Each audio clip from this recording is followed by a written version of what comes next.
Okay guys, just a couple of things here before I start the gun review. Number one, I gotta give this guy a huge shout out. Since I became YouTube partner and was able to put a banner on my channel, I had no idea of what kind of banner I was going to use or what I wanted to do. I had a couple of ideas, but I had no programs and I had to make this, and I had no way of knowing how to make this. You know, I just didn't know how to. So here's the guy that helped me. I made a video and I asked if someone could help me do this, and here's the guy. SOF SEC1. Check this guy's channel out, subscribe to him. He told me he's going to be doing a lot more videos. He just has a few up right now, and he says he's going to be doing a lot more videos. He also told me that he would help any other of the gun guys on here. If you're a gun guy, a knife guy, or you have pit bulls, and you're a cool guy, good guy, he said he would help make you a banner as well. So if you need that, see him. This was a really nice guy to do that for me, and everybody loves the banner. All of my friends on here, I've had some family look at it. Everybody loves that banner, and I'm keeping it. I love just the way he did it. I just gave him, all I did was I gave him a couple of pictures of the dogs, and he did all the rest on his own. So check out my channel and let me know if you like the banner. Okay, second thing is on the diet. I went to join the gym today, but unfortunately they were closed. I kind of forgot that being the day after the 4th that businesses would be closed, and I was all raring and ready to go.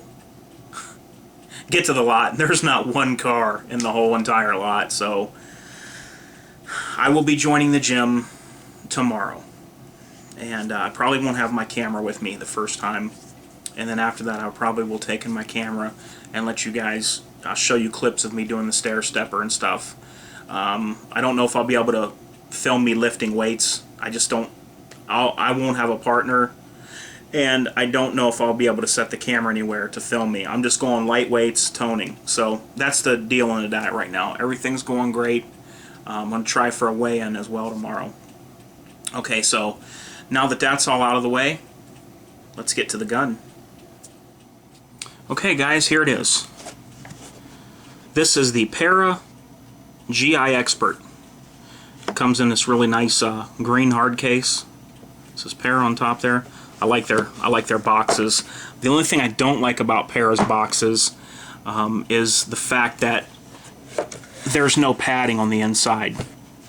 So just to give you guys a little tip, piece of advice, put something like plastic or a cloth in here. Don't let the finish of your gun rub on this plastic when you carry the gun, because when you pull this box up by the handle, this gun's going to move and shake and jar around. You don't want your finish rubbing in this hard case like that.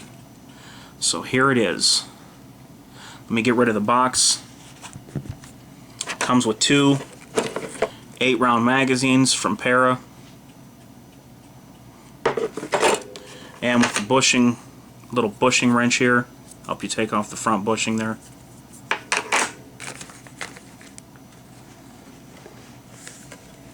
When I got this gun, I got it used.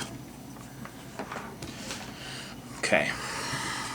This is a very low-cost, high-quality 1911, in my opinion. It's modeled after the original GI. The hammer's different, the hammer's different. It doesn't have the standard spur hammer on there. I really like this 1911. It's just very reasonably priced. Now, I bought this used, and as you can see, it pretty much looks like new. There is some oil right there. That's just oil that you see right here on the frame. But I'll give you guys some close-up shots there. See if I can get it in the light for you.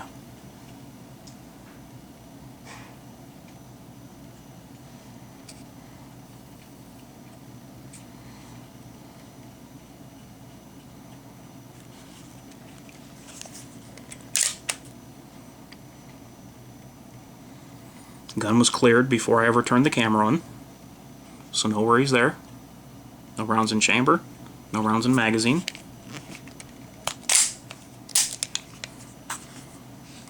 Now we'll have a look at this side.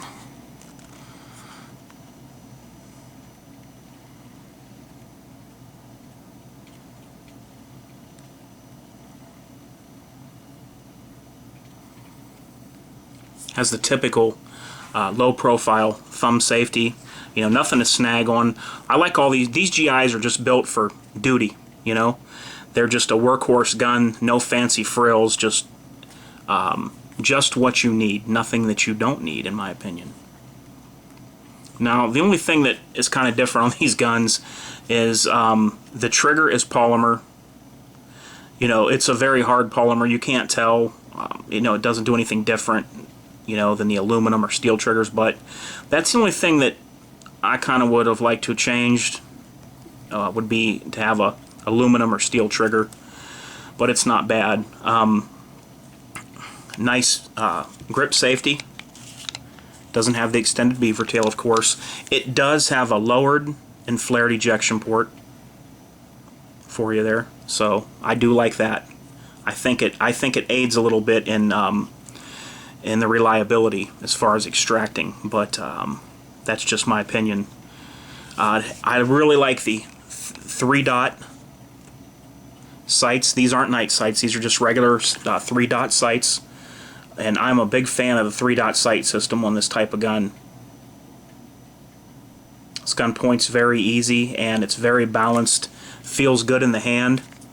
You can get these new for around $500, and I think that's about as good a bang for your buck as you're going to get, to be honest with you.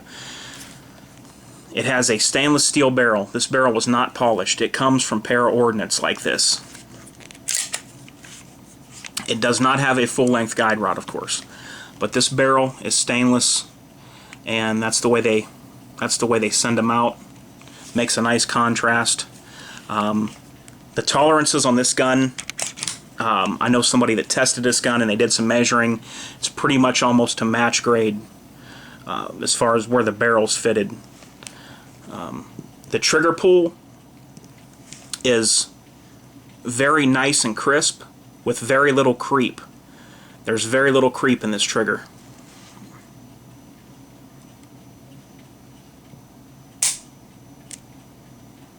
Definitely has a pretty nice trigger pull on it. So for $500, you can't go wrong. This is a gun, you know, that you could buy and you carry it, and you don't have to worry about marking it up or, you know, scratching it, or, you know, it's just a workhorse. I've seen some tests done. There's one thing I seen about Para that I really like. It wasn't this model 1911. It was a, I believe it was a double stack magazine 1911, but there's a video on YouTube where there's a guy that shoots competition, and he shoots 1,000 rounds live on camera through a Para without it being cleaned, and the gun shoots fine the whole 1,000 rounds. So they definitely make some quality stuff at Para Ordnance. This is of course made in Canada, which doesn't bother me. That it's not U.S. Springfield Armory, their 1911s are made in Brazil. I don't have a problem with that either. So, you know, if you're going to get a lower cost 1911, this might be something to look into. Really feels good in the hand. Nice slim grip, single stack 8-round magazine, 3-dot white sights. Love it. Nice light hammer. Crisp trigger pull. $500. Now tell me, you know, what more could you ask for? For $500 brand new. What more could you ask for? I paid $450 for this used, and this gun's very clean. Has a couple hundred rounds through it, I was told. Really no way for me to verify that, but I don't think it could be any cleaner right now than what it is. Sure looks clean to me. So what I'm going to do now, guys, I'm going to cut the film here for a second, because I am going to put wood grips on this gun. I'm going to put some wood checkered grips on this gun and let you see what it looks like. Okay, I'll be back in a second. Here we go. Okay, guys, there she is. Now, isn't that a thing of beauty?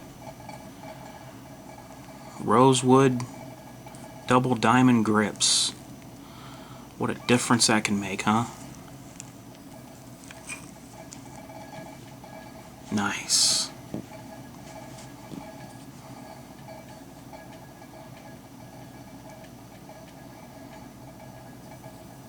High value, low cost, 1911.